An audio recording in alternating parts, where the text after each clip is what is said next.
Muito bem, nosso último tema desse fórum. Os programas de concessões e PPPs de infraestrutura nos estados brasileiros. Para moderar esse painel, convido aqui ao palco o secretário de Coordenação de Obras Estratégicas da Secretaria Especial do PPI, José Carlos Medaglia.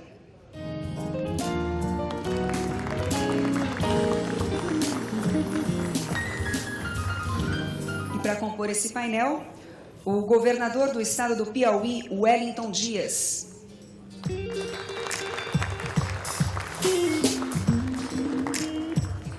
O secretário de Transportes e Obras Públicas, neste evento representando o governador de Minas Gerais, Romeu Zema, Marco Aurélio Barcelos.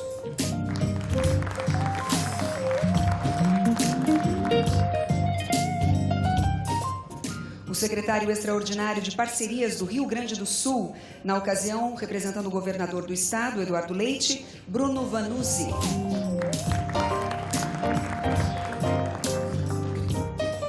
E o presidente da Goinfra, Agência Goiana de Infraestrutura e Transportes, aqui representando o governador do estado de Goiás, Ronaldo Caiado, Enio Caiado. Muito bem, enquanto os palestrantes e todos os componentes deste painel se acomodam, eu gostaria de pedir aos senhores que tomem posse aí do que pede para que a gente possa participar mais uma vez. Sempre antes do painel a gente tem aquela pergunta, aquela enquete que acaba aí pautando toda a nossa discussão nesse painel. A gente já tem uma pergunta aqui, vamos lá? Você considera que os estados aproveitam o potencial que existe neste nível federativo para a realização de investimentos em infraestrutura por meio de concessões e PPPs? Sim, totalmente, sim, parcialmente, muito pouco, não aproveitem nada ou não sei responder. Por favor, a opinião dos senhores.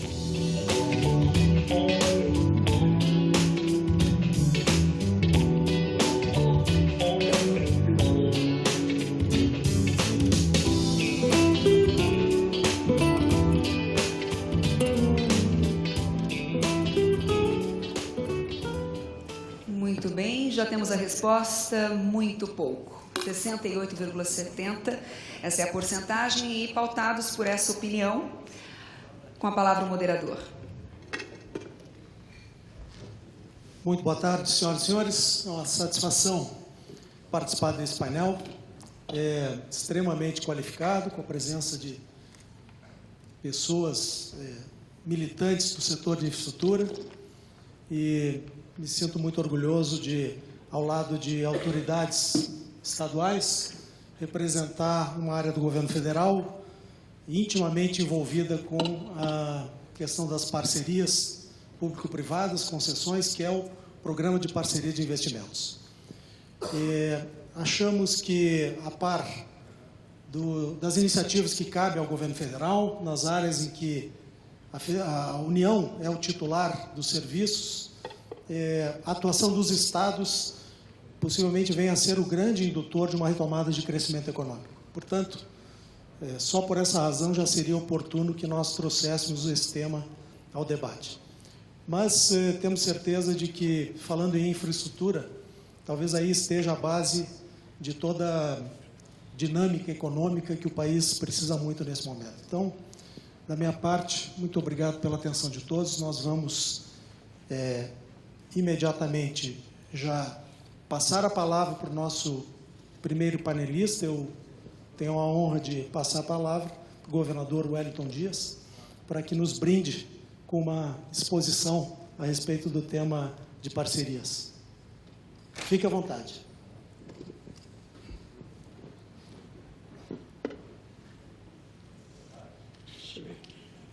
Boa tarde. É um prazer para mim muito grande partilhar aqui desse momento. Em nome do meu querido Medaglia, saudar aqui todos os meus companheiros de mesa. Em nome aqui do meu querido Tadini, e parabenizando a Abdib e todos que partilham aqui da organização deste momento.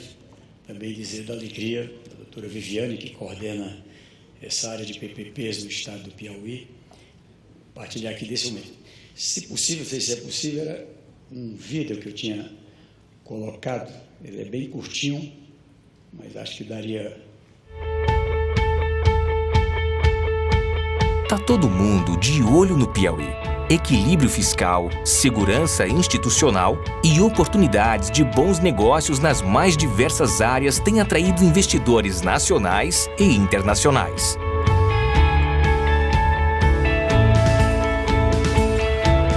A economia do estado vem crescendo acima da média nacional. Tivemos também o maior crescimento percentual do PIB na região Nordeste e o segundo maior do país. Somos o terceiro estado do Brasil com maior capacidade de investimento em 2017. O Programa de Parcerias Público-Privadas do Piauí tem projetos em andamento nas áreas da saúde, turismo, logística, comunicações, eventos, saneamento e infraestrutura, entre outros.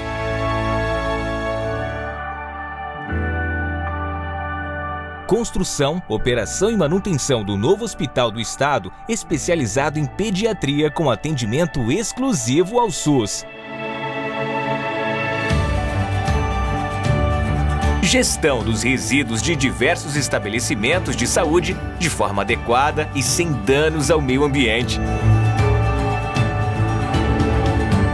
Transcerrados. Implantação e operação da rodovia conhecida como a Rota da Soja, abrangendo 25 municípios. Modernização do metrô de Teresina para atender 50 mil usuários por dia. Abastecimento de água, coleta e tratamento de esgoto na região sul do Piauí. Ampliação e transformação do complexo turístico no litoral. Hotel Serra da Capivara. Modernização, ampliação e operação do maior ponto de hospedagem próximo ao Parque Nacional Serra da Capivara. Nova estrutura para o centro de convenções mais bem localizado da capital. Requalificação do espaço Piauí Center Moda de localização estratégica no meio norte do Brasil. Parque de Exposições de Teresina, 25 hectares com estrutura para exibição de animais, concursos, vaquejadas, estandes e bares. Os resultados das primeiras parcerias já são percebidos por usuários e investidores. Piauí Conectado. Mais de 5 mil quilômetros de fibra ótica com conexão em 11 macro-regiões. É a inclusão digital para quase 100 municípios. Otimização da estrutura do ginásio poliesportivo Dirceu Arco Verde. Os terminais rodoviários nas cidades de Picos, Floriano e Teresina já apresentam melhoras na estrutura e revitalização dos espaços. Em poucos meses de atuação, a Águas de Teresina também já trouxe importantes melhorias para a cidade. A nova Ceasa passa por transformações, serve de modelo para o país e ganha reconhecimento do mercado como o segundo melhor projeto estadual de PPP do Brasil. É isso que acontece quando os setores se unem para o desenvolvimento do estado. Ótimas oportunidades de negócio e mais qualidade de vida para todos. Piauí, um estado que cresce junto com sua gente e com todos que investem aqui.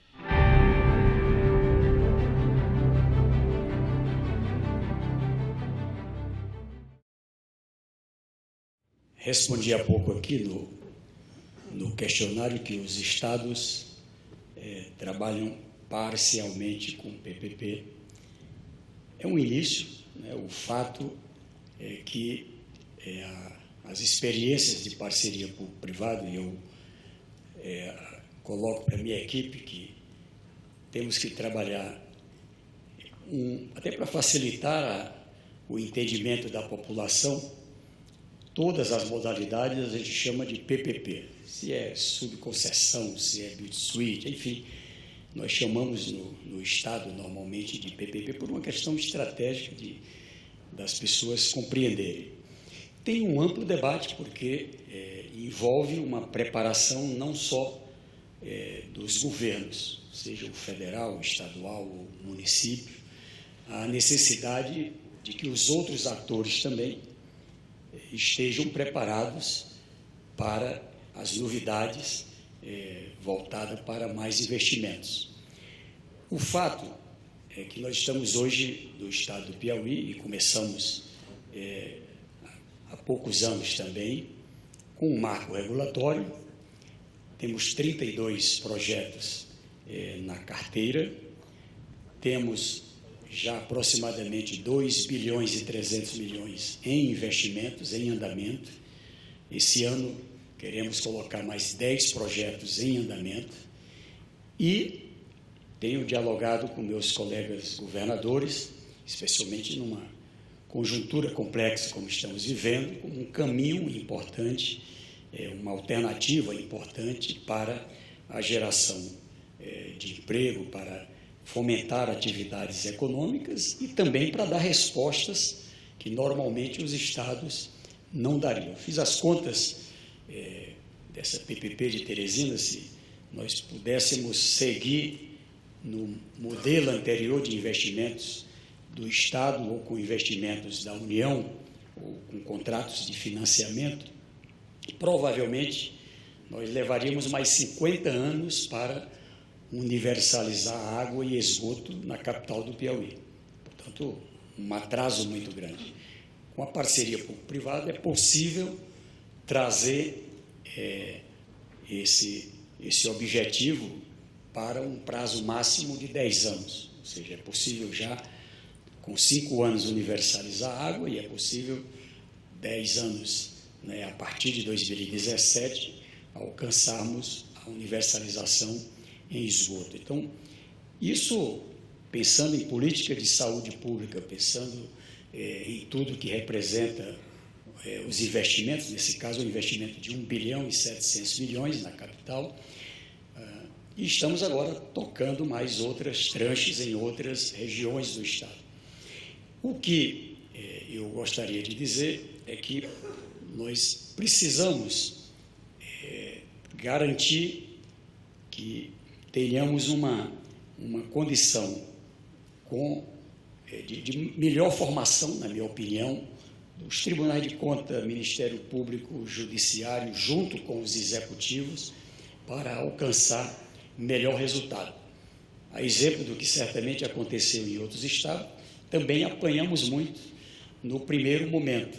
Mas hoje, eu posso falar aqui no estado do Piauí, PPP é coisa boa, é assim que a maioria da população já percebe.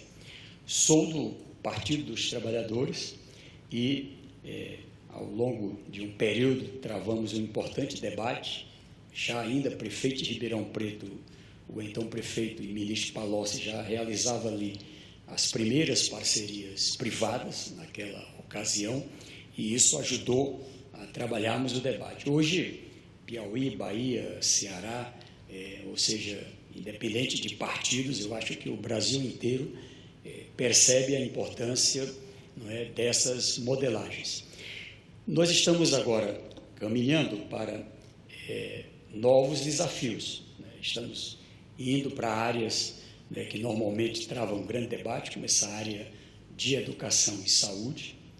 Estamos agora, temos lá um investimento de aproximadamente 90 milhões de reais em um hospital materno-infantil. Precisamos de uma outra etapa e a ideia é de, com uma parceria público-privado, poder dar solução e completar um sistema fundamental. Eu quero ainda dizer que compreendo que, nesse aspecto das parcerias, há necessidade também do setor empresarial ter um olhar para outras regiões, para as diversas regiões do país, e um evento como esse aqui na PDIV, eu tive recentemente lá em São Paulo, ele contribui para que possamos sentir mais segurança de um lado e do outro. Qual é o grande desafio nas parcerias? Primeiro, são contratos de longo prazo. Precisa ter muita confiança, tem que ter um marco regulatório seguro, há necessidade de garantias que são essenciais. Nós trabalhamos normalmente parcerias em modelagens que trazem ou pouco ou nenhum ônus para o Estado. Um exemplo do saneamento. Na verdade, nós estamos colocando nas mãos do privado uma tarefa que o Estado não conseguiu responder. Há um custo muito alto e com perdas muito grandes de água após o tratamento, lentidão à prestação dos serviços. Então, são modelagens diversas que, a rigor, facilitam também aonde nós temos que colocar a garantia. Nós temos um fundo que leva em conta receitas do Estado. Nós disponibilizamos com uma meta, não é, para formar o fundo garantidor. Normalmente trabalhamos com a colocação em conta específica, não é, de 2, 3 parcelas à frente, exatamente para dar segurança e confiança. Agora, estamos organizando um fundo imobiliário e um fundo de recebíveis, que também se soma, né, como possibilidades de garantias, e eu estou bastante animado. Eu acho que é um caminho, não é, e nós, nesse instante, se queremos retomar o crescimento no Brasil, e eu posso dizer aqui, sem nenhuma falsa modéstia, após, estou no meu 4º ano de mandato de governador, não tem, para a retomada do crescimento, uma medida única. Não é? Eu tenho dialogado com o presidente Bolsonaro, com o presidente Rodrigo Maia na Câmara e os líderes e os parlamentares, com o presidente Davi no Senado e outros líderes, e também com o setor empresarial, que há um conjunto de medidas que temos que adotar. O Brasil tem hoje aproximadamente 23 mil obras, com a participação, por exemplo, da União, a União com os estados e municípios paralisados. Então, é preciso encontrar um caminho para a retomada dessas obras. E tenho citado um exemplo do Piauí. Eu fui governador até 2010, fui para o Senado, quando voltei agora em 2015, nós tínhamos uma dívida que consumia 62%, que era, na verdade, 62% da receita corrente líquida. E ali elaboramos um plano de investimentos combinado com o setor privado. O Estado, como vocês viram aí nas imagens, tem um potencial gigante, né, em diversas áreas, na produção de alimentos, na área do agronegócio, na geração de energias hidrelétrica, eólica, solar, na área da mineração, do gás, do petróleo, na área relacionada ao comércio, ao turismo, enfim. Mas há necessidade de ter um entendimento com o setor privado, e o setor privado, ao investir, normalmente há necessidade de contrapartida por parte do setor público. Pois bem, o que fizemos? Era também ali 2015, um ano com dificuldades também. Nós fizemos algumas operações de crédito que momentaneamente ampliavam o endividamento, mas como aquela aplicação foi feita em parceria com o setor privado, o que aconteceu? A economia cresceu, passamos a ter saldo positivo de emprego. Ao crescer a economia, cresceu a receita e a dívida caiu. A dívida, que era 62% da receita corrente líquida, hoje em torno de 45% da receita corrente líquida. Então, cito isso para dizer que o Brasil tem que tomar uma decisão. Nós temos que, sim, ter um entendimento para a reforma da Previdência. Acho que estamos vivendo um momento ímpar, e digo aqui, em meio ao setor empresarial. Eu acho que, se tivermos uma capacidade de diálogo nesse instante, como em nenhum momento outro do país, por incrível que pareça, é possível uma reforma tributária.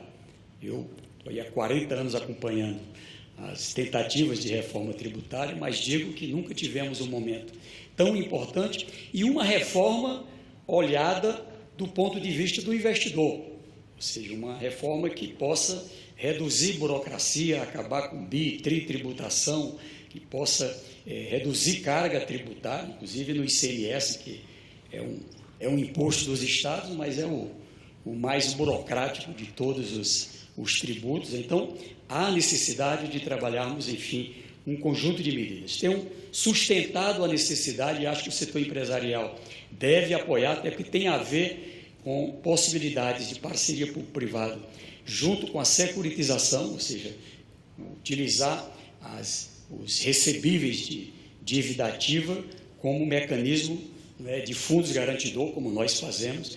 Nós estamos falando de 3,7 trilhões de recebíveis da União, é verdade que com boa parte papel podre, mas estou falando aí de 800 bilhões a 1 trilhão de reais de recebíveis. O meu Estado tem 7 bilhões de dívida ativa, precificado 2,3 bilhões. Então, está lá no Congresso, aprovado no Senado, falta só a Câmara também para dar uma largada, e aqui é vamos dizer assim, uma nova modelagem de parceria, que o setor privado participa com o setor público para viabilizar condições de receita que não são novos tributos. Então, com essas palavras, eu quero agradecer aqui pelo convite e convidá-los a investir no Brasil inteiro, mas, é claro, de modo especial, venham conhecer o estado do Piauí, provavelmente um estado pouco conhecido.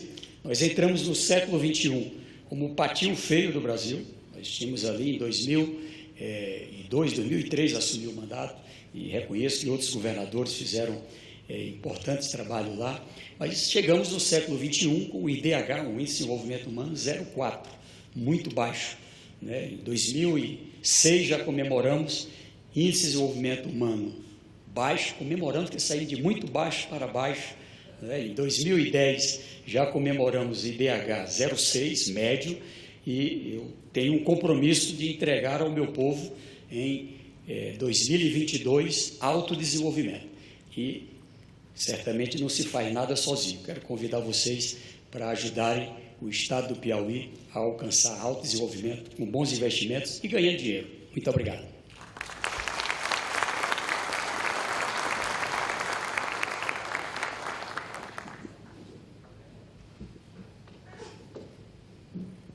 Muito obrigado, governador. Com certeza, a sua exposição vai ser bastante inspiradora na orientação que os empresários darão. Eu queria, já de pronto, colocar a palavra à disposição do grande secretário, meu amigo particular, Marco Aurélio Barcelos, secretário de Transportes de Minas Gerais, aqui representando o governador Romeu Zema. Por favor, Marco Aurélio, nos brinde também com a sua palestra.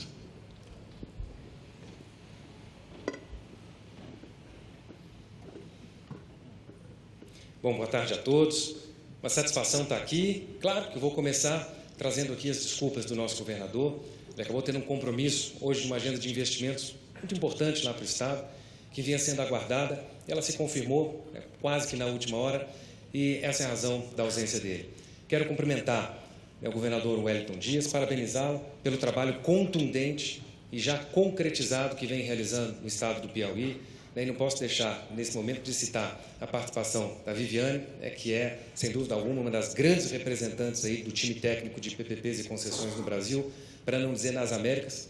Quero cumprimentar, igualmente, meu amigo, Medalha, com quem tive aí a honra de trabalhar no PPI, excelentes tempos, Medalha, e cumprimento aos demais colegas do dispositivo. E, por fim, aproveito para agradecer e parabenizar o Tadini e a Abdílio pelo convite que nos fez, pela oportunidade de falar um pouco sobre a realidade do Estado de Minas Gerais e por permitir ou propiciar que se tratasse de infraestrutura num momento tão oportuno. Eu queria falar um pouco sobre a história ou sobre o status do Estado de Minas Gerais em 3 frentes, pelo menos despertar e trazer aqui 3 importantes provocações. Eu não vou rezar a cantilena, que todos já sabem, mas o Estado de Minas Gerais está quebrado. Se fosse uma empresa, como diz o nosso secretário de Planejamento, que é oriundo da iniciativa privada, se fosse uma empresa, nós já estaríamos fatiando os ativos, submetendo-nos ou submetendo os nossos credores aos haircuts e distribuindo os frangalhos que ainda restassem dos nossos bens, dos nossos equipamentos, das nossas reservas. Essa é a verdade sobre o Estado de Minas Gerais. Mas o que é que isso tem a ver com a infraestrutura? O que é que isso tem a ver com a primeira provocação que eu gostaria de trazer à tona? Que essa não é uma realidade exclusiva do Estado de Minas Gerais. E acho que nem cabe mais ficar apontando que os governos passados, o governo anterior fez isso, fez aquilo, deixou isso, deixou aquilo. Claro que a gente precisa olhar para frente. Mas não só essa visão prospectiva, o olhar para trás não significa culpar esse ou aquele gestor, mas, em especial, detectar ou confirmar a necessidade de alguma medida, alguma ação para debelar que o vírus da ineficiência, ou que o vírus da crise que assomou o Estado de Minas Gerais, e eu me permito aqui, Bruno, com todo respeito, dizer que eu identificaria no Estado do Rio Grande do Sul algo semelhante, uma condição, um diagnóstico semelhante. Olhar para trás significa evitar que esse vírus se espalhe para outros entes da federação e até mesmo no âmbito do governo federal. A que vírus eu me refiro, a que mal eu me refiro? Há uma revisão da máquina pública. Queria colocar, sob o nosso radar, sob o nosso olhar, mais uma reforma, dentre tantas que vêm sendo aguardadas com muita expectativa de atração de novos recursos, de novos negócios e de novas oportunidades. Se hoje se fala na reforma da Previdência, e particularmente acredito que essa deveria de fato ser a prioritária de todas as prioridades, para além da reforma da Previdência, para além da reforma tributária, para além eventualmente da reforma política, é importante tirar das gavetas as discussões a respeito da reforma administrativa. Nós vivemos um estado de incrível ineficiência. E é um estado em que, em períodos de bonança, ele toma decisões de uma via só. As decisões em relação à ampliação da máquina, ampliação do número de leitos de hospitais, ampliação do número de vagas em escolas, ampliação do número de vagas em presídios, ampliação da infraestrutura rodoviária, não é acompanhada de uma preocupação em relação ao que virá depois. E a gente só percebe a irresponsabilidade, a gente só percebe, talvez, o clima de oba-oba, que às vezes contamina esses pequenos períodos de bonança que nós vivemos nos últimos 20, 30 anos, a gente só percebe os efeitos deletérios disso quando está diante da crise. E a crise nos mostra que os governos não têm incentivos a serem austeros linearmente. Ele trabalha em soluços. E eu dizia, as decisões que são tomadas em tempos de bonança, 2007, 2008, 2011, elas são de uma via só. O aumento do custo, o aumento do gasto, eles não são comprimíveis. E essa é uma das razões pelas quais o Estado de Minas Gerais hoje está falido. Contratação de servidores. A nossa folha de pessoal, ela consome 4 bilhões mês. Nós estouramos há muito o limite de responsabilidade fiscal, o que suscita mais uma questão. Os alertas, os gatilhos, as portas de contenção não funcionaram em Minas Gerais. E acredito que essa também pudesse ser a realidade de outros estados, que se ainda não foram acometidos por esse vírus, ou se tiverem sido acometidos por esse vírus, apenas não estão sentindo os sintomas, porque a doença da crise, a doença da ineficiência, ela não é uma doença cujos efeitos são percebíveis como numa febre terçã, que em 3 dias ela aparece e mata o paciente. É algo que vem sendo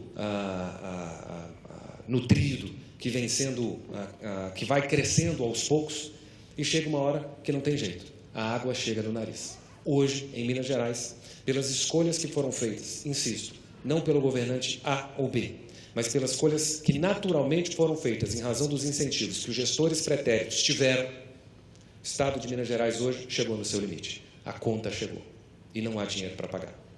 Esse é um cenário difícil. E isso faz, insisto, com que nós suscitemos um tema que não é novidadeiro. É um tema que já granjeou a mente de autores importantes, de gestores, de políticos importantes, que é o da reforma administrativa.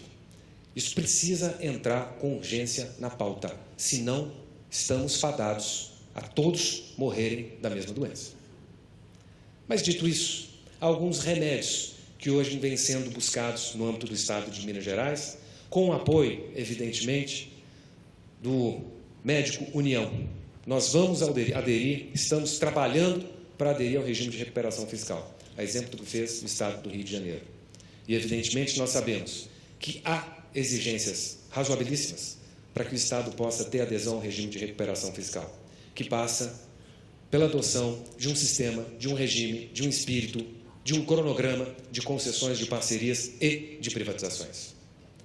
Minas, portanto, hoje tem olhado com bastante carinho em relação às oportunidades que envolvam a participação da iniciativa privada em equipamentos, em ativos e em serviços públicos de relevo. Talvez ainda seja cedo para alardear que ativos seriam esses, Mas, independentemente de a escolha estar ou não feita, é claro que nós sabemos que há ativos de relevo no Estado que poderiam, eventualmente, ser submetidos ao programa de privatização. E há, de outro lado, ativos importantes que serão submetidos ao programa de concessão. E esse faz parte do trabalho que estamos desenvolvendo na Secretaria de Transportes e Obras Públicas, que, em virtude da recente reforma administrativa do Estado, ou pelo menos a recomposição das secretarias, passará a se chamar Secretaria de Infraestrutura e Mobilidade. E aqui eu passo para a segunda provocação. A primeira, portanto, suscitar a retomada do tema da reforma administrativa. Nós temos hoje, para finalizar, gastos não comprimíveis. O gasto com pessoal, ele é uma escolha de uma única via.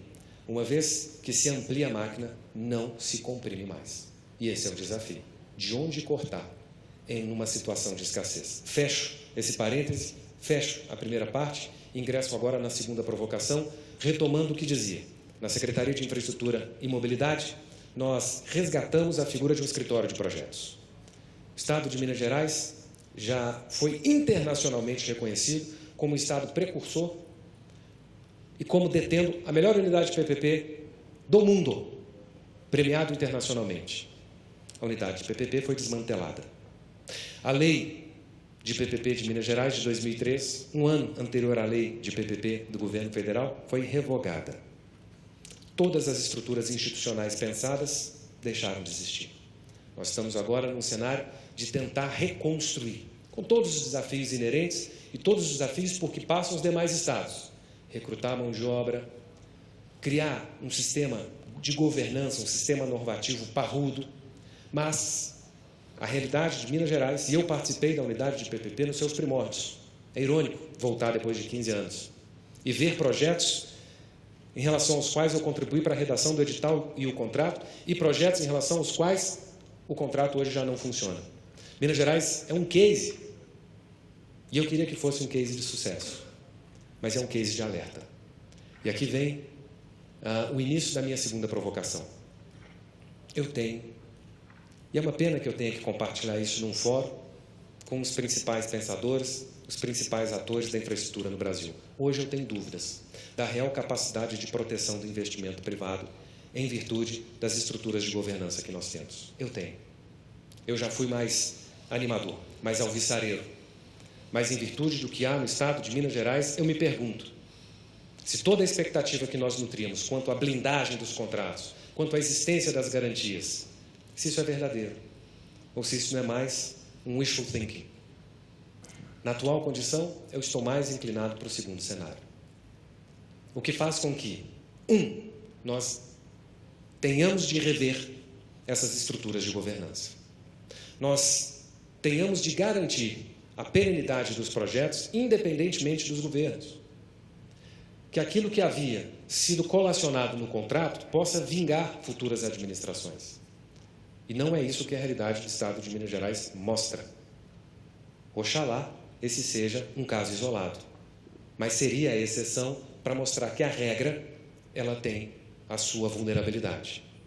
E mais ainda, um outro desafio, e aqui eu posso dizer que não estamos isolados. O segundo desafio no Estado de Minas Gerais, os contratos de PPP antigos. Hoje, a maioria deles tem problemas. Atrasos de cronograma, não pagamento do poder público, redução do volume de garantias, modificação da liquidez dos ativos dados em garantias. Alguns dos contratos são extremamente pesados para que sejam pagos mensalmente pelo poder público.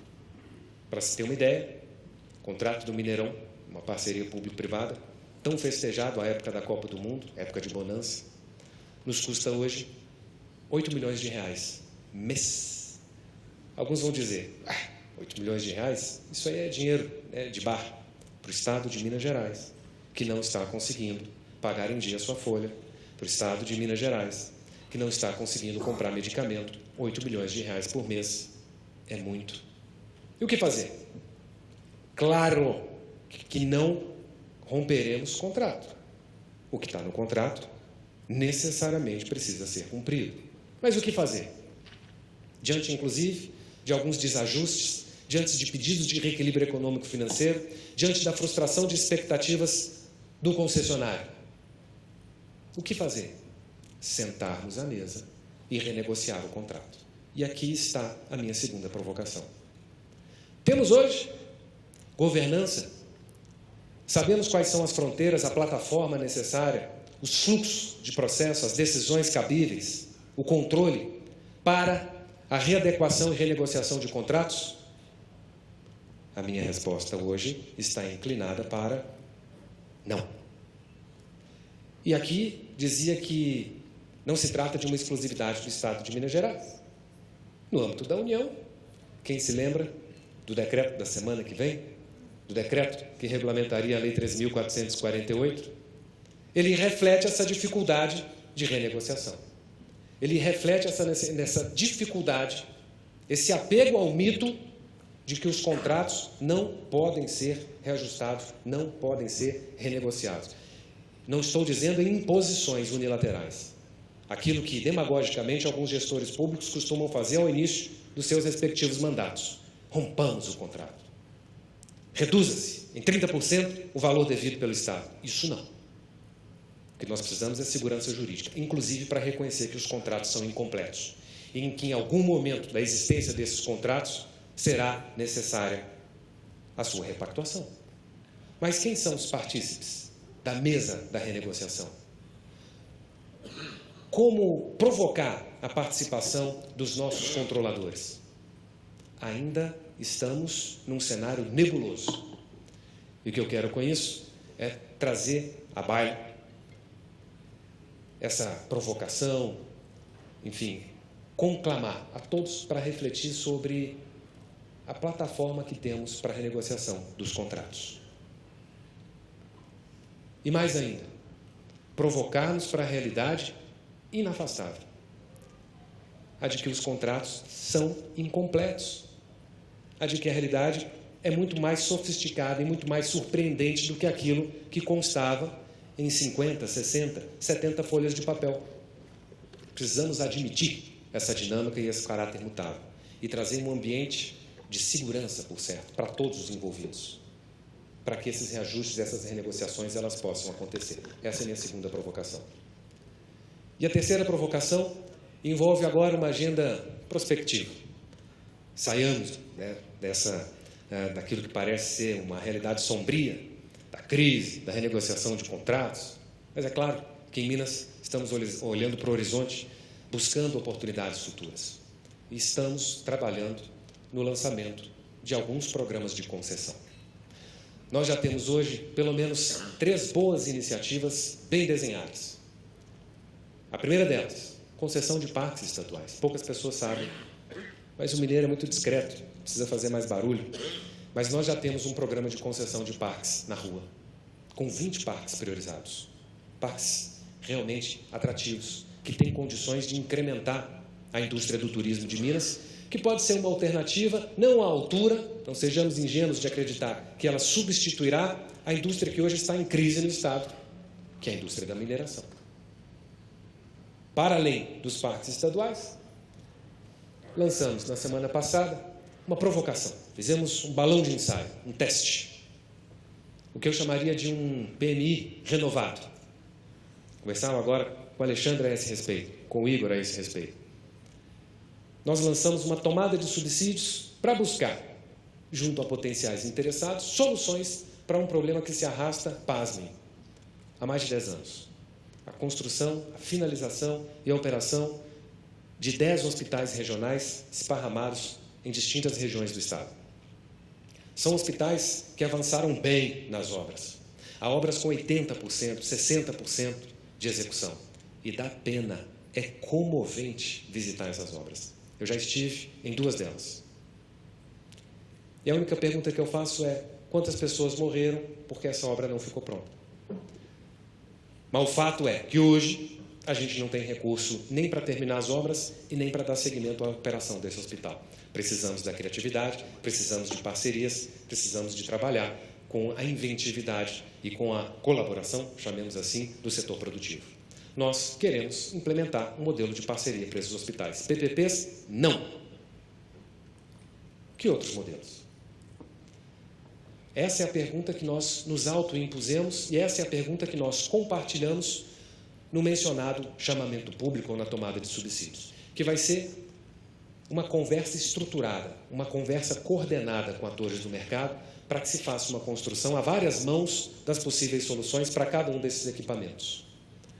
Há um quê de inspiração na ideia de um diálogo competitivo da União Europeia ou de países anglo-saxões, mas seja como for, essa seria a segunda frente de concessões com as quais já estamos trabalhando.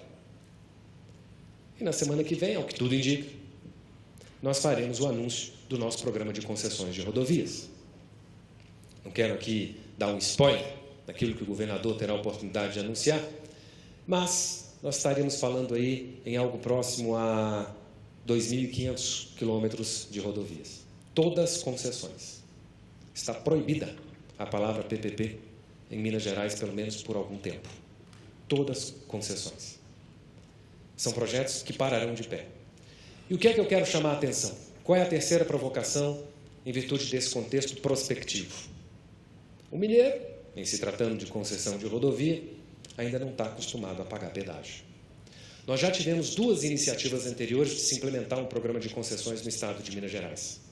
Uma delas, muito robusta, muito bem construída, inclusive com a participação do setor produtivo, via PMI, em 2007, 2008, há mais de 10 anos atrás. E foi uma iniciativa cancelada, porque tão logo foram recebidos os estudos, o principal jornal do estado de Minas Gerais anunciou que Minas teria praças de pedágio. Os gestores temeram alguma refração política da população. Pois muito bem, cenário de crise, cenário de exaurimento das forças do orçamento, cenário de parcerias e de concessões. É importante que nós enfrentemos, aqui vem a minha terceira provocação, é importante que nós enfrentemos a realidade das tarifas, a realidade do pedágio. E que não nos deixemos levar por uma agenda populista. Seria muito fácil para nós trabalharmos com a figura do pedágio mineiro. Em Minas paga-se menos de R$1. Primeiro que não há como. Há variáveis que elas são impositivas num contrato, como é o caso de uma concessão de rodovia. O VDN, o número de veículos, o investimento necessário. Não há como trabalhar com essa realidade. Mas mais do que reconhecer a necessidade do pagamento de pedágios, e aqui eu quero fazer um foco sobre um programa de concessões de rodovias. É importante falar sobre o valor do pedágio. E a pergunta que nós nos estamos impondo em Minas Gerais é: qual é o valor adequado de pedágio? 7, 20, 10, 15, 3, 4 reais? O que é tarifa módica? Quais são os efeitos de se adotarem critérios como maior outorga versus menor tarifa? E nós já temos hoje alguma sinalização do governo federal para a migração do modelo de menor tarifa para o de maior outorga. Modelo esse que me parece ser mais benéfico para todos os envolvidos. De um lado, porque evita distorções em relação à percepção do valor da tarifa. Rodovias com maior VDN, rodovias com maior volume de tráfego, pedágio menor. Rodovias com menor volume de tráfego e, muito provavelmente, em regiões com menor IDH, com menor PIB, pedágio maior. E todos comparam o patamar de razoabilidade de tarifas de pedágio com base nas regiões que são as regiões excepcionais. Vale pensar numa agenda de convergência tarifária nacional. Observadas, é claro, as especificidades, as regionalidades, mas vale se colocar a pergunta que hoje nós estamos nos impondo no estado de Minas Gerais. Qual é o valor justo de uma tarifa de pedágio? E mais, não contabilizar nesse valor o valor da praça, mas o valor da tarifa quilométrica.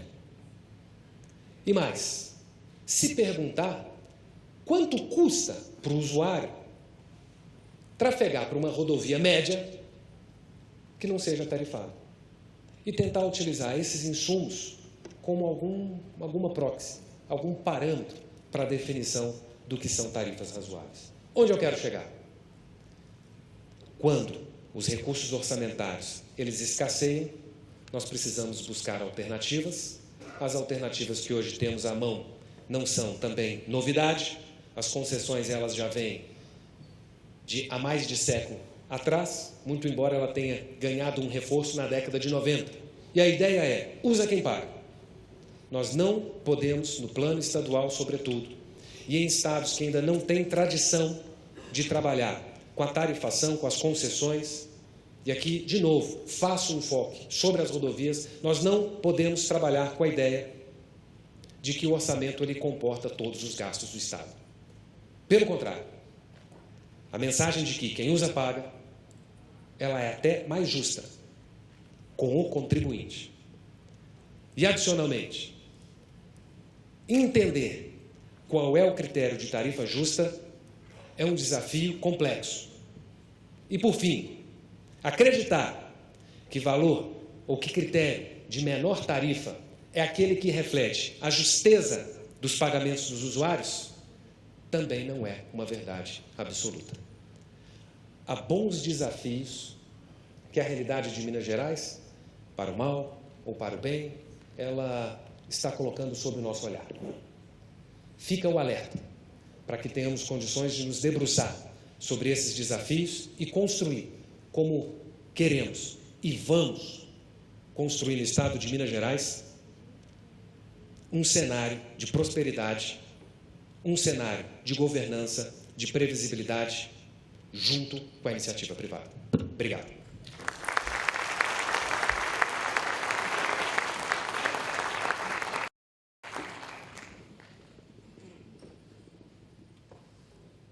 Muito obrigado, Marco. Conforme já era previsível, sairemos daqui com excelentes reflexões a fazer. Com certeza, essas 3 provocações habitarão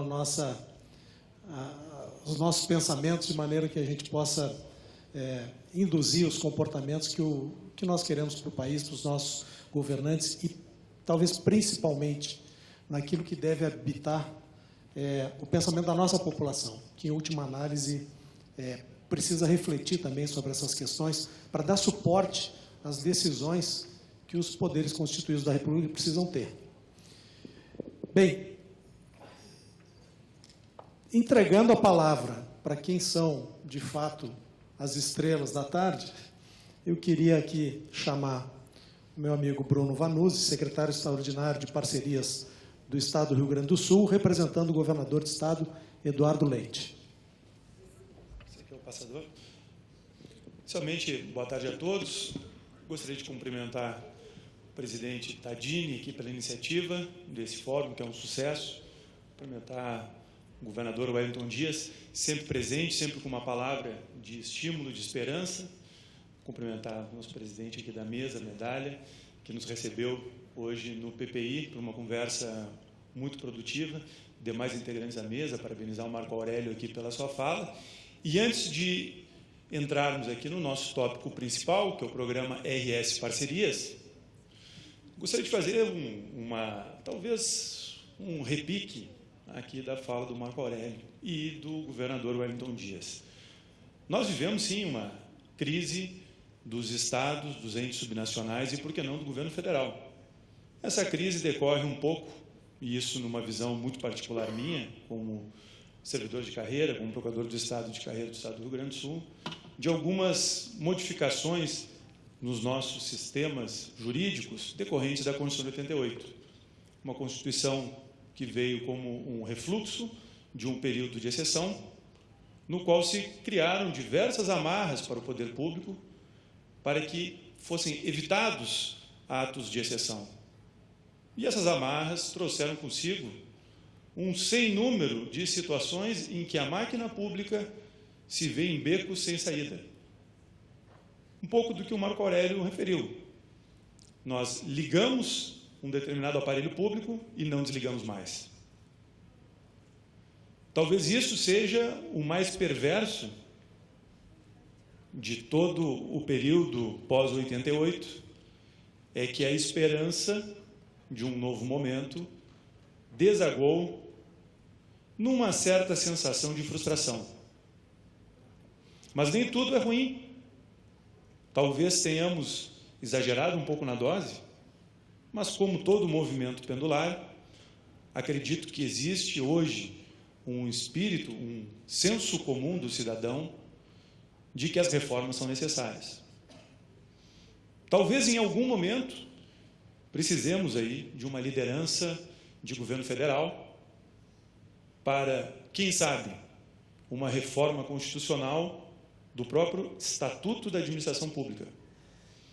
Nosso artigo 37 da Constituição possui um sem número de parágrafos, nem saberia dizer agora quantos são, 12, 15, todos regendo a administração pública e todos engessando. Comentei hoje com Medalha, Portugal passou por um processo parecido há pouco tempo atrás. E houve uma reforma dura no serviço público, em que os contratos dos servidores públicos, e aí digo, sou servidor público, hoje possuem 2 anos de vigência, 2 anos de duração. Após isso, uma reavaliação por uma comissão profissional, em que se verifica não apenas o desempenho, mas a adequação e a necessidade de manutenção do cargo. Talvez isso seja o que o Brasil precisa. Talvez outras soluções possam surgir. Mas o fato é que nós vemos aqui o governador Wellington Dias com tanta esperança, e o Marco Aurélio, uma pessoa com tanto conhecimento e com tantos recursos, desesperançado. Isso talvez não seja uma coincidência. São os estados antigos assistindo uma emergência, no sentido de emergentes, dos novos estados, que vêm com estruturas mais leves, que vêm já com um certo aprendizado, uma curva de aprendizado dos estados mais maduros. O Rio Grande do Sul possui uma folha de pagamento em que mais de 55% é responsabilidade dos inativos. Vazou essa semana uma lista da folha de pagamento do mês de abril de 2019. Os 1.000 maiores salários do Rio Grande do Sul, as primeiras 150 posições são de inativos. Então, algo de errado aconteceu, precisamos corrigir, e a questão é, temos maturidade política para que em entes subnacionais façamos as reformas? Esse é o ponto. Acho que essa é a discussão que o Marco Aurélio, ao menos a proposição que eu pude compreender, de que talvez o governo federal tenha que assumir um certo protagonismo nisso. Como a guerra fiscal entre os estados demonstrou que os estados não têm maturidade para lidar com tributos locais. Talvez a administração pública estadual não tenha maturidade. O segmento político, em nível estadual, não tenha maturidade. E eu afirmo, em nível municipal, com certeza não tem maturidade. Bom, dito isso, gostaria de registrar uma frase que não é minha, é do governador do estado de Rio Grande do Sul. Vivemos uma crise da administração pública, porém não uma crise da sociedade. E isso nós vemos aqui com a presença maciça dos senhores, interessados em ouvir as oportunidades que o poder público tem a oferecer. A sociedade civil, os agentes de mercado, enxergam hoje que a sua participação talvez seja o que venha a nos trazer uma próxima década de prosperidade. A questão é, o Brasil é um país de muitas necessidades, mas precisamos transformá-las em oportunidades. E nós vemos sinalizações muito positivas do governo federal.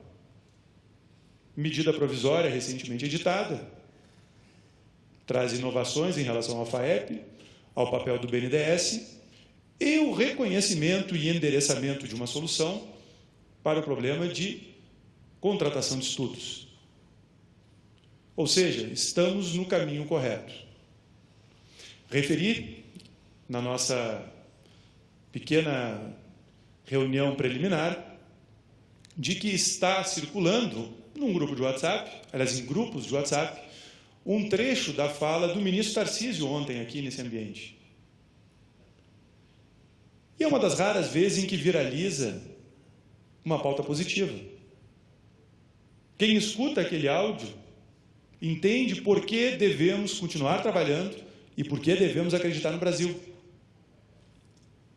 Passamos por um período muito difícil. Os estados estão num período muito difícil. Mas talvez tenhamos, numa dimensão maior do que nas últimas 2 décadas, uma percepção mais correta de qual caminho a seguir. Isso eu acho que é a nossa novidade. Eu acho que a notícia nova no Brasil é que o setor público talvez tenha se encontrado com o seu destino. Um destino traçado de 88 até agora. 30 anos. 30 anos de um roteiro unilateral, eu digo unidirecional, em de acréscimos sobre acréscimos de estruturas na máquina pública. E um retrato disso, os senhores presenciaram, talvez saibam, talvez não, aconteceu agora no Rio Grande do Sul. 2 semanas atrás, o Rio Grande do Sul votou, em segundo turno, uma emenda à Constituição Estadual, permitindo que se vote um projeto de lei para privatizar 3 estatais. Até 2 semanas atrás, a Constituição Estadual, nomeadamente indicando o nome das estatais, vedava qualquer projeto de lei sem que houvesse antes um referendo, um plebiscito. Uma Constituição de 1989, um ano após a Constituição Federal. 30 anos depois, Rio Grande do Sul se encontrou com seu destino e se deu conta, aquele caminho não nos serve mais. Então, existe um novo momento para o país, um momento que deve ser aproveitado, e o nosso desafio, enquanto agentes públicos, é transformar este momento em resultados. Não é fácil, contratação de projetos continua um desafio por conta da 8666, um desafio por conta da insuficiência do pregão, frente às necessidades reais dos projetos em termos de qualidade, um desafio frente à inovação da colação, que ainda precisará ser testada em judiciário e órgãos de controle. Mas, enquanto isso, seguimos trabalhando. Viviane, que está aqui, minha colega, nos conhecemos aí há quase 4, 5 anos, vem enfrentando isso diariamente, Marco Aurélio, medalha, eu mesmo passei por unidade de PPPs de Estado, Secretaria Municipal de Concessões e PPPs, e agora volto ao Estado do Rio Grande do Sul, não podemos desistir nunca.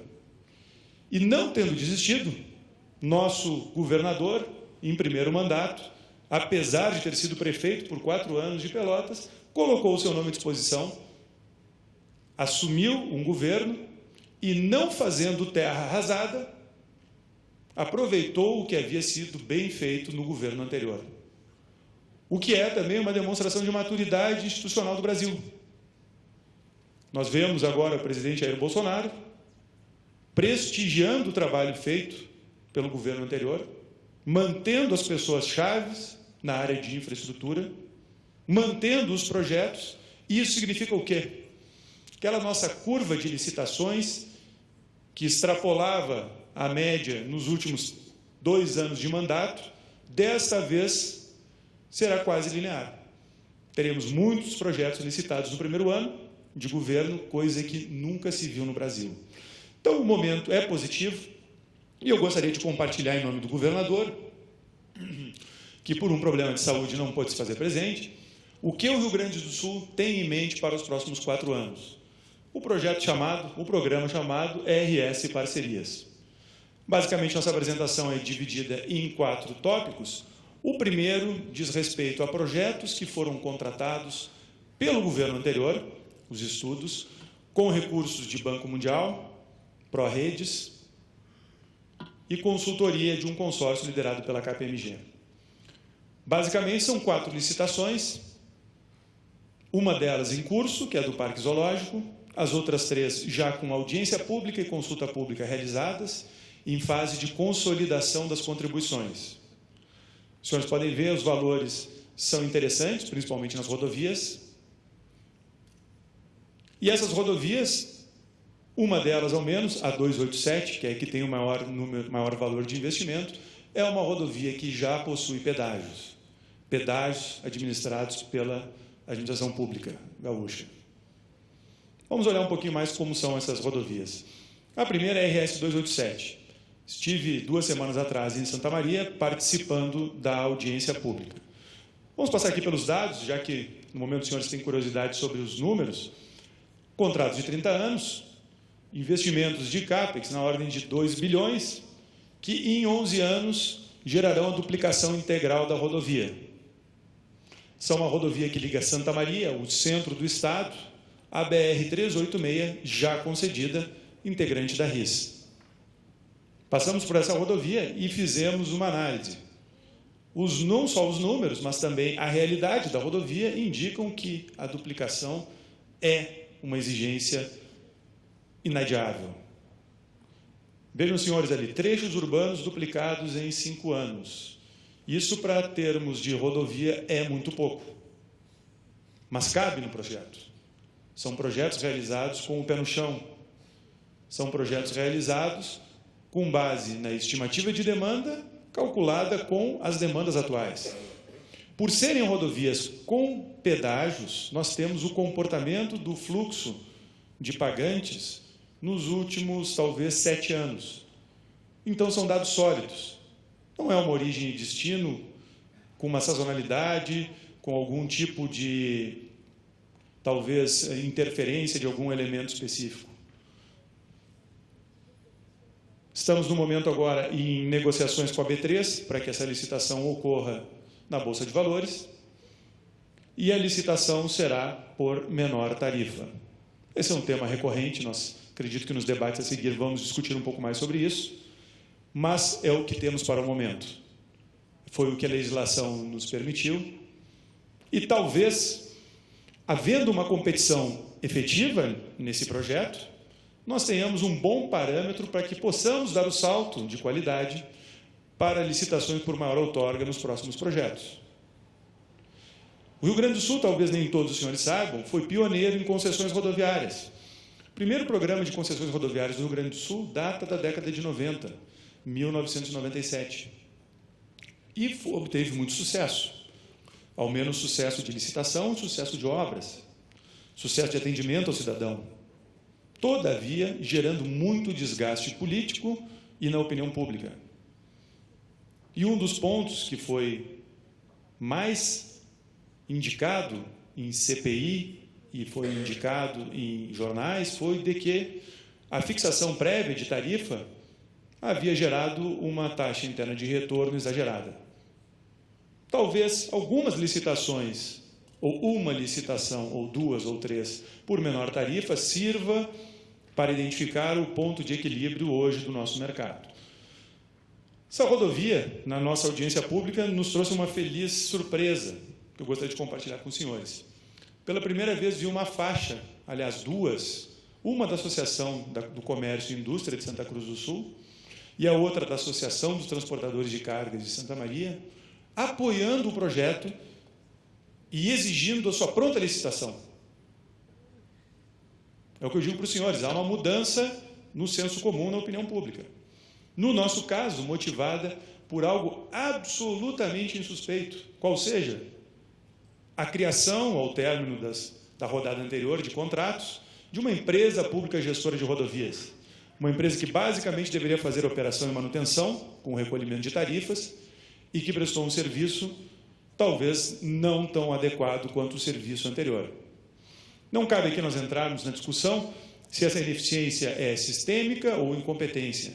O fato é que, ao longo de 3 governos, os serviços não foram comparáveis aos serviços prestados anteriormente. Nossa próxima rodovia, RS 324, também conhecida por Rodovia da Morte, no Rio Grande do Sul, lamentavelmente, liga Passo Fundo a Nova Prata, também conectando com o Sistema Rodoviário Federal. Essa rodovia tem a duplicação integral ao longo dos 30 anos, mas os principais trechos, e principalmente o trecho até Casca, em 6 anos. Essas 2 rodovias hoje estão sob análise das minutas de edital e contrato por Agência Regulatória Estadual, a AGERGS, e Tribunal de Contas, ou seja, fase final, para licitação nas nossas contas em fins de agosto e início de setembro, provavelmente com 60 dias de prazo para apresentação de propostas. Estação Rodoviária de Porto Alegre, um projeto de tamanho bem inferior, mas não menos importante, um projeto também brownfield. Essa rodoviária está localizada em terreno público estadual, no centro de Porto Alegre, com conexão com todos os modais possíveis que nós temos no Rio Grande do Sul, trem, hidrovia, ônibus urbanos, metropolitanos e interurbanos internacionais. Também projeto liderado pela KPMG, agora está em fase de autorização pela municipalidade do anteprojeto, que é um ponto sempre muito importante e muito crítico, de que após a licitação não surjam surpresas, não seja um projeto Kinder Ovo, que o licitante ganha e depois descobre que tem que duplicar uma avenida. Por fim, Parque Zoológico, também dentro do mesmo pacote de estruturação, está com prazo aberto para propostas, licitação em curso e também um projeto com muito potencial de receitas acessórias. E aqui, parafraseando um pouco a fala do Marco Aurélio, talvez seja o momento do Brasil começar a compreender melhor as receitas acessórias, não como um chamado plus a mais, mas às vezes como aquilo que viabiliza o projeto. E aí nós temos o desafio de comunicar isso ao setor privado. Porque muitas vezes o operador de um hospital, por exemplo, ou de um parque, não possui o interesse, a expertise ou a disposição de fazer um desenvolvimento da área imobiliária. Como fazermos esse casamento no setor privado? Esse é um desafio. Esse é um desafio que a BDIV pode ter a liderança. Esse é um desafio que incumbe também ao setor público, explicando melhor os projetos e talvez fazendo documentação acessória aos editais, não tão herméticos quanto nós estamos acostumados.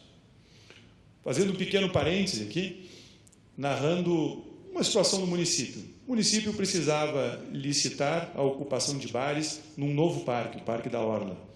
Em determinado momento, lá por 2/3 da evolução do projeto, nós já tínhamos 300 páginas de material.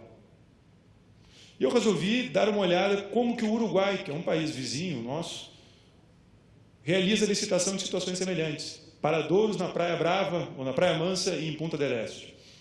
Um documento comercial de 3 páginas. E um anexo técnico de 3 páginas. Em 6 páginas está tudo descrito. Maior outorga, prazo de 5 anos, e todas as especificações estão ali. Um empresário, talvez não acostumado com os nossos documentos, possa se interessar num edital de 6 páginas. Agora, tente convencer um empresário que nunca esteve nesse ambiente aqui, nunca participou de uma licitação, a ler 400 páginas. Dito isso, para onde vamos a partir desses projetos que são herdados e aperfeiçoados no novo governo? Primeiro, implantação do PELT. E isso, conversei com o Medalha há pouco, precisamos integrar o Plano Estadual de Logística e Transportes ao Plano Nacional de Logística. Essa é uma consultoria que já atravessa governos, e nós temos uma visão muito concreta de como integrar o sistema rodoviário estadual ao federal, a malha rodoviária e a malha hidroviária do Rio Grande do Sul. Todos esses modais juntos totalizariam quase 40 bilhões de reais em investimento no Rio Grande do Sul. Se conseguirmos obter 25% disso, já será 10 bilhões de reais. Um influxo de recursos novos, e isso é importante sempre registrar. Esse é um ponto de comunicação que cabe ao setor público fazer à sociedade. Concessões e PPPs, antes de serem uma privatização, são atração de novo dinheiro para a infraestrutura pública. Um dinheiro que poderia estar indo para comprar uma lancha de luxo, poderia estar indo para a construção de uma mansão, mas não, está indo para uma rodovia, para um hospital, para uma escola. Precisamos captar esse recurso, essa liquidez circulando no mundo. Esse é um dos projetos oriundos do PELT, um dos primeiros a serem estruturados. Hidrovia.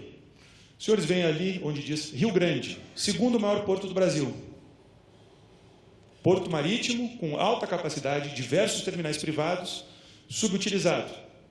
Subutilizado, em parte, por uma dificuldade de duplicação da BR-116, em parte porque a alternativa lógica, que seria a navegação de cabotagem interna pela Lagoa dos Patos, depende de dragagem, sinalização e gestão. Esse é um dos nossos projetos, missão de estruturação para 2019. Aviação regional, alguns aeroportos regionais. E aqui, gostaria de deixar um recado para os senhores. Nos encontraremos em breve, e quando nós falamos em infraestrutura em breve, é daqui a 12 meses, com 5 novos lotes de concessões rodoviárias, todas em rodovias com pedágio há mais de 20 anos, que são as rodovias da Empresa Gaúcha de Rodovias. Promessa de campanha do governador foi extinguir a EGR e conceder todas as rodovias. Missão do governador.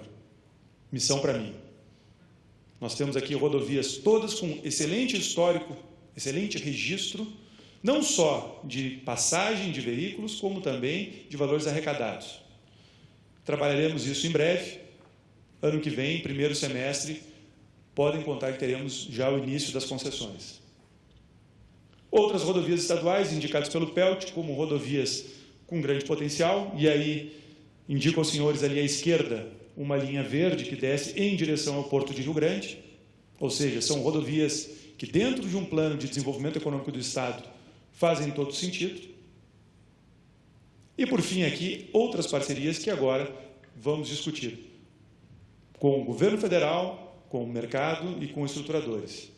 Cultura, turismo, esporte.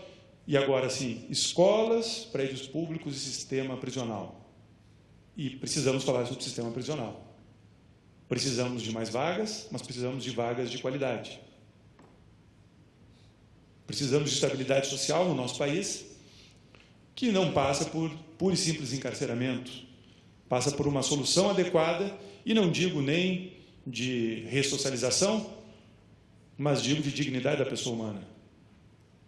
Folgo em saber, fico muito satisfeito de que o governo federal tem um olho nisso e tem um olho no apoio aos entes subnacionais. E o Estado do Rio Grande do Sul está aqui pedindo espaço na fila, pedindo seu lugar na fila para essa estruturação.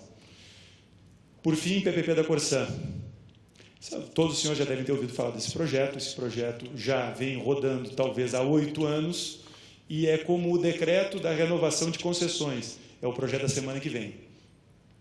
Só falta a aprovação em um dos municípios para que essa licitação seja colocada na rua. Todavia, se até fim de julho esse município não aprovar a sua lei, será colocado de qualquer forma sem ele, que é o município de Canoas. O projeto já foi redesenhado e hoje nós temos a alternativa original e a alternativa sem Canoas. Se até fim de julho Canoas não entrar, faremos a licitação sem Canoas. E por que essa data cabalística? É quando os orçamentos do projeto atingem o seu 17º mês. Ou seja, depois disso, precisaremos refazer o projeto. Então, agora vai. Muito obrigado, senhores. E estamos aí, vamos depois participar aqui, acho que, de um debate. É isso que eu tinha a dizer para os senhores. Obrigado.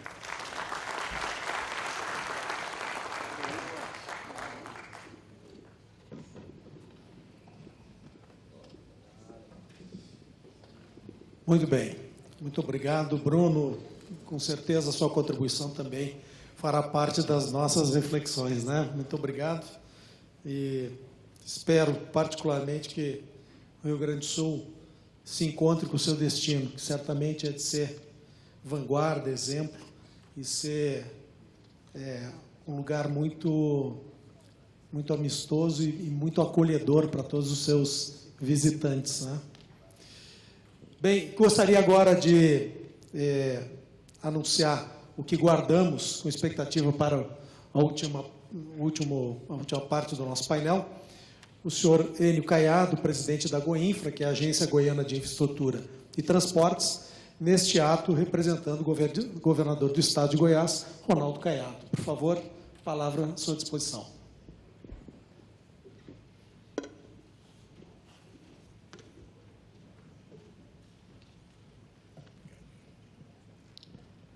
Bom, boa tarde a todos. Quero Quero cumprimentar os palestrantes na pessoa do Zé Carlos Medaglio. E o nosso governador Ronaldo Caiado, infelizmente, não pôde estar presente nesse brilhante evento, uma grande iniciativa da ABDIB, e estou aqui para representá-lo. O governador Ronaldo Caiado recebeu o Estado de Goiás com uma dívida de 3,4 bilhões e a Goinfra, que é o órgão pelo qual eu sou presidente, de 250 milhões. A nossa malha rodoviária são 21 mil quilômetros. Com essa dívida, nós vamos ter muita dificuldade nesse início, como estamos tendo. O governador recebeu também o Estado com o comprometimento da folha de pagamento da ordem de 82,6% dela. Não existe empresa que se consiga operacionalizar com esse contingente. O governador Ronaldo Caiado diz uma coisa que é muito importante. Nas dificuldades, coragem. Então, nós temos tido coragem para poder administrar o Estado, inclusive com a reforma administrativa que já foi parcialmente aprovada na Assembleia, e a gente acredita que nessa semana agora nós consigamos finalmente fazer a reforma física de todo o Estado. Já nesse governo nosso, a ideia lá é de total transparência e honestidade, para que possamos, então, dessa forma, termos um montante em dinheiro para que possamos fazer todo o trabalho previsto dentro dos PPAs nossos lá. Já aplicamos no Estado quase todo o programa de compliance e nós acreditamos que até o final do ano todos os órgãos nossos estejam efetivamente todos trabalhando dessa forma. Dentro da nossa empresa, que é a Goinfra, nós temos uma concessão que foi prevista no ano passado pelo governo anterior, que são 7 rodovias. Essas 7 rodovias dão um total de aproximadamente 900 quilômetros. Esses 900 quilômetros, nós estamos reavaliando para que a gente consiga colocar no mercado essas concessões por volta do final do ano e início do ano que vem. Será uma concorrência muito importante, muito esperada, porque com isso a gente vai estar beneficiando o nosso Estado pelas condições que estão hoje. Estamos fazendo uma reanálise porque é muito importante que cada rodovia dessa, cada concessão dessa, tenha uma viabilidade econômica financeira, que tenha um ATIR, que o empresário possa ganhar dinheiro, que a população possa ter boas rodovias com pedágio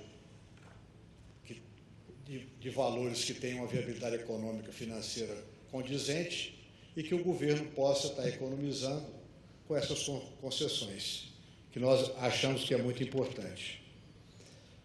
Dentro do Estado temos várias programações de PPPs e acreditamos que no decorrer deste ano nós consigamos passar para todos os senhores e para o Brasil em geral condições para poder estar colocando elas no mercado.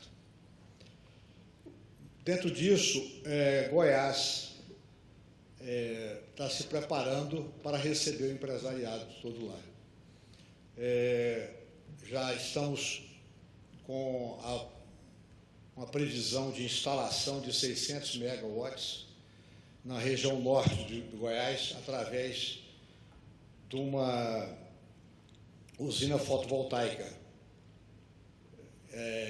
que os coreanos vão estar iniciando lá. Acreditamos que o canteiro de obra para este ano já. Temos também, dentro do Estado, próximo à cidade de Anápolis, o Porto Seco. É é um porto que já está lá há mais de 15 anos e para poder dinamizar aquela região, fizemos o aeroporto de cargas com a pista de pouso da ordem de 2.800 metros de comprimento, o que daria para poder fazer pouso de grande porte. Só para você ter uma ideia, a pista de Goiânia, a pista central de Goiânia, é pouco mais do que isso. E, junto com esse aeroporto, estamos instalando uma plataforma modal e, dentro dessa plataforma, nós teremos em torno de 40 lotes grandes para poder instalarmos lá indústrias. E essa plataforma ela é dentro do próprio aeroporto, dentro da própria área do aeroporto, que eu acho que é muito interessante para o investimento, principalmente na área da demanda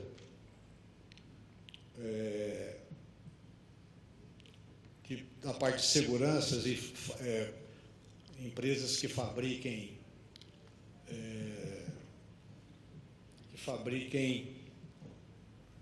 me fugiu agora o nome, mas seriam empresas voltadas para a segurança. E temos lá também, próximo, o Centro de Convenções de Anápolis.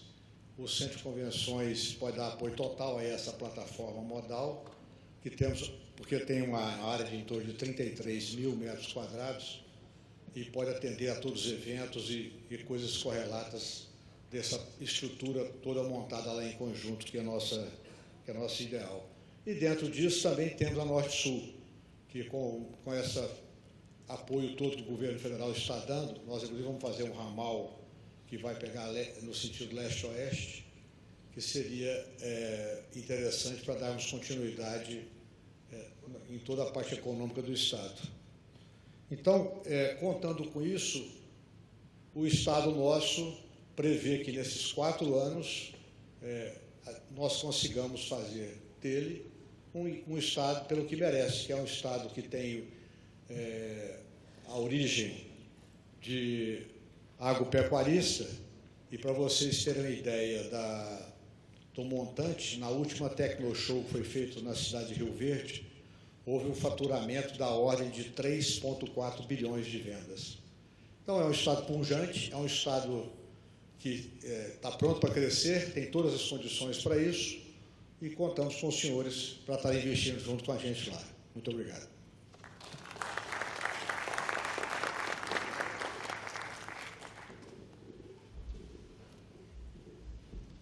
Muito obrigado, senhor Enio Caiado. Eu queria, agora, numa etapa seguinte do nosso painel, propor uma dinâmica de debate sobre alguns dos temas que, de alguma forma, já foram referidos pelos painelistas aqui, me permitindo, para cada tópico desses, endereçar para algum dos painelistas que expõem um pouco mais e na sequência, pediria complementações ou divergências dos demais painelistas. Não é?